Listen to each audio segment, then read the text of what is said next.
Jangan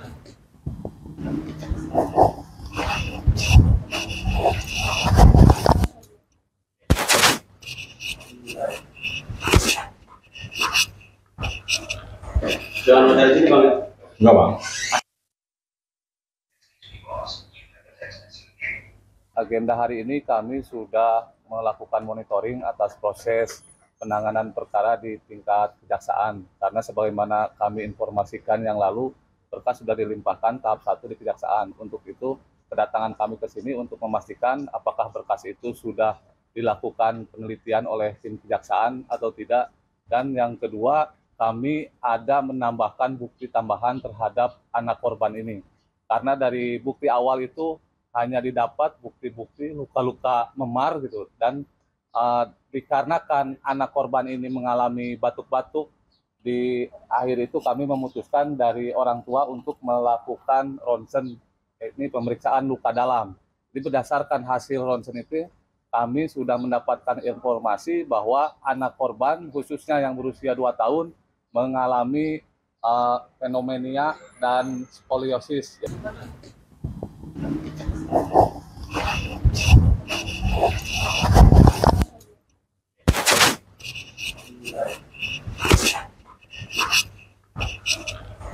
Jangan dari sini bang.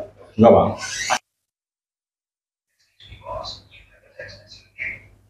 Skoliosis itu, fenomenia itu ada radang paru-paru di anak korban ini. Jadi atas bukti itu kami koordinasi dengan jaksa untuk ditambahkan sebagai barang bukti, karena kami meyakini dengan ada bukti tambahan ini pelaku ini telah melakukan penganiayaan yang mengakibatkan luka berat dan ancaman hukumannya bisa maksimal 5 tahun. Artinya gini bang, ada perubahan pasal-pasal di sana bang ya? Kalau pasal-pasal saat ini tidak ada perubahan, karena di pasal itu kan ada 2 pasal, 80 ayat 1 dan ayat 2, yang mana yang ayat 1 itu mengakibatkan luka ringan dan yang ayat 2 itu mengakibatkan luka berat.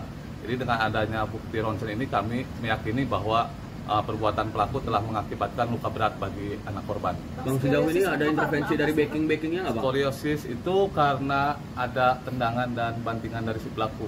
Kalau fenomenia sendiri? Itu fenomenia ada pukulan juga yang mengakibatkan radang paru-paru. Jadi kami hanya menyampaikan apa yang dihasilkan dari hasil ronsen. Mungkin untuk lebih jelasnya itu pihak medis lah yang lebih berwenang untuk menjelaskan. Sebelumnya tadi tidak ada keluhan?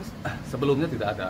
Semenjak kejadian ini, karena yang bersangkutan itu batuk selama 1 bulan tidak kunjung reda, maka dari pihak keluarga berinisiatiflah untuk mengajukan pemeriksaan luka dalam ke pihak kedokteran.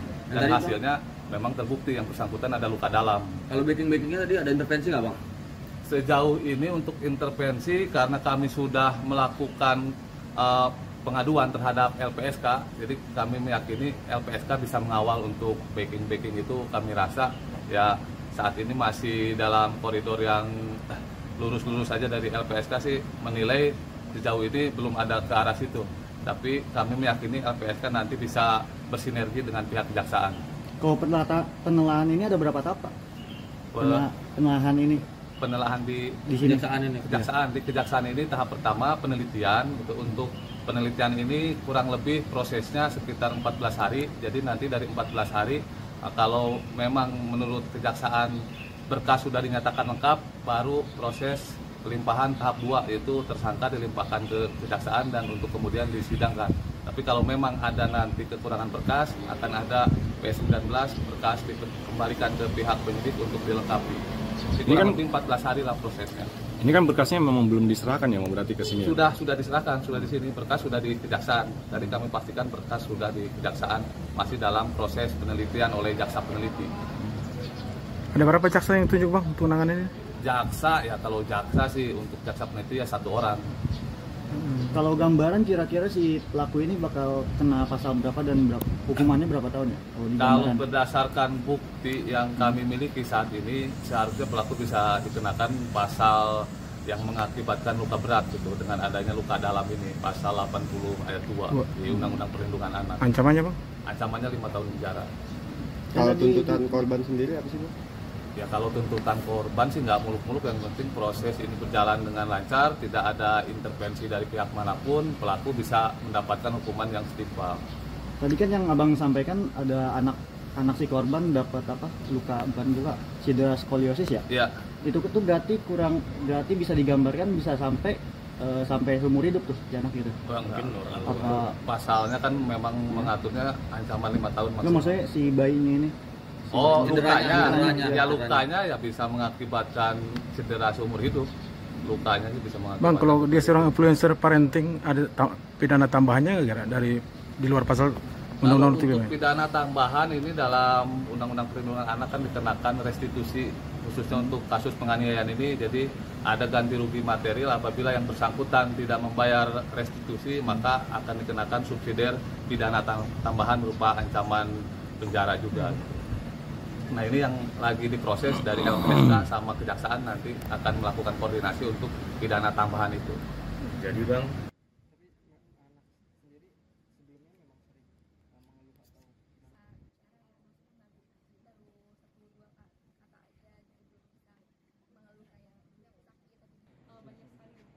Akhirnya dokter juga menyarankan untuk tes TBC gitu kan, tes Mantoux. Nah, sekarang ini masih proses observasi. Nanti hari Kamis bisa diketahui bahwa hasilnya positif atau enggak TB-nya. Nah, memang dokter juga menanyakan bahwa kondisi di daycare itu seperti apa gitu. Apakah ruangannya tertutup, ada ventilasi atau gimana. Dan memang saksi-saksi juga menyatakan, guru-guru menyatakan bahwa di daycare itu AC-nya itu jarang dicuci gitu, dan tidak ada ventilasi. Pokoknya sirkulasi udara tuh di sana buruk gitu kan. Makanya ya jendela nggak pernah dibuka. Makanya anak saya terus beberapa anak lain di sana tuh sering batuk-batuk. Bahkan anak saya 2 bulan tuh gak sembuh-sembuh gitu kan. Nah, hasil ronsen itu juga ada skoliosis ringan di badan anak saya. Saya masih nanya sih ke dokter apakah ini karena benturan atau karena apa gitu. Dokter bilang ada kemungkinan karena benturan, tapi ini harus dikonsultasikan lebih lanjut ke dokter ortopedi. Jadi kami pun belum mendapatkan hasil yang jelas ya. Ini hasil. Saya izin di kontak.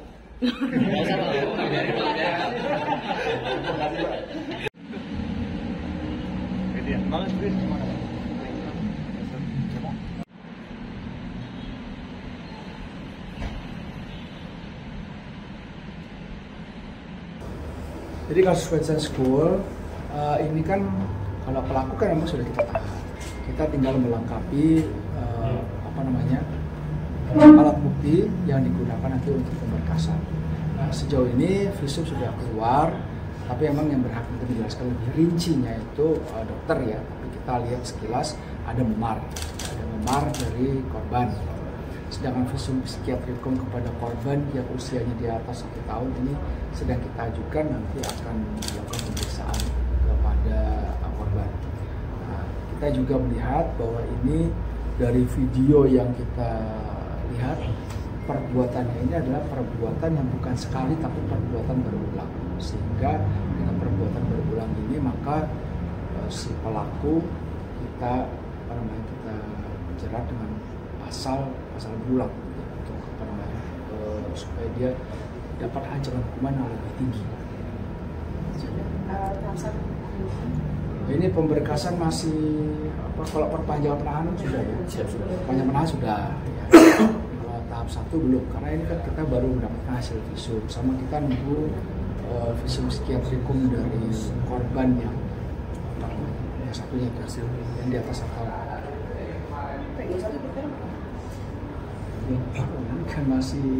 Kan masih proses ya, tahap 1 aja belum. Kan kalau penahanan itu kan penahanan pertama 20 hari, diperpanjangnya 40 hari. Tapi kan ini kan nanti proses. Nanti jaksa lah yang menentukan kedua satunya kapan. Kita kan hanya menentukan alat bukti dan mengirim berkasnya ke sana. Dari kejaksaan saha yang ngomong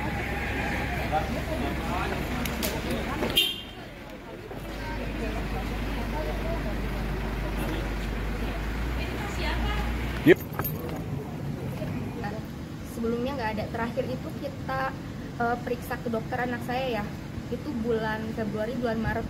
Nah itu tuh karena sakit biasalah, sakit musiman, karena kan masih musim hujan juga kan ya waktu itu gitu. Nah terus kita cek lagi ke dokter tuh tanggal 12 Juni, itu setelah sesaat kasus pemukulan itu kan. Nah 12 Juni di situ anak saya ada demam, batuk, pilek, sama memar-memar tuh badannya. Nah dari saat itu tuh sampai sekarang batuknya tuh nggak sembuh-sembuh itu gitu. Makanya kita curiga kenapa anak saya ketika dia mulai di daycare itu batuk terus gitu kan. Awalnya kita curiga karena mungkin penularan anak-anak di situ gitu kan, tapi kok udah dikeluarin dari daycare masih tetap aja nih batuk-batuk nggak sembuh-sembuh gitu. Yang untuk dialisis sendiri terlihat apa sih?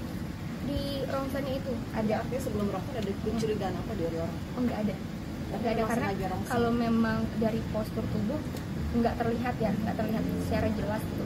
Jadi postur rongsennya itu di paru-parunya terlihat ada skoliosis ringan juga.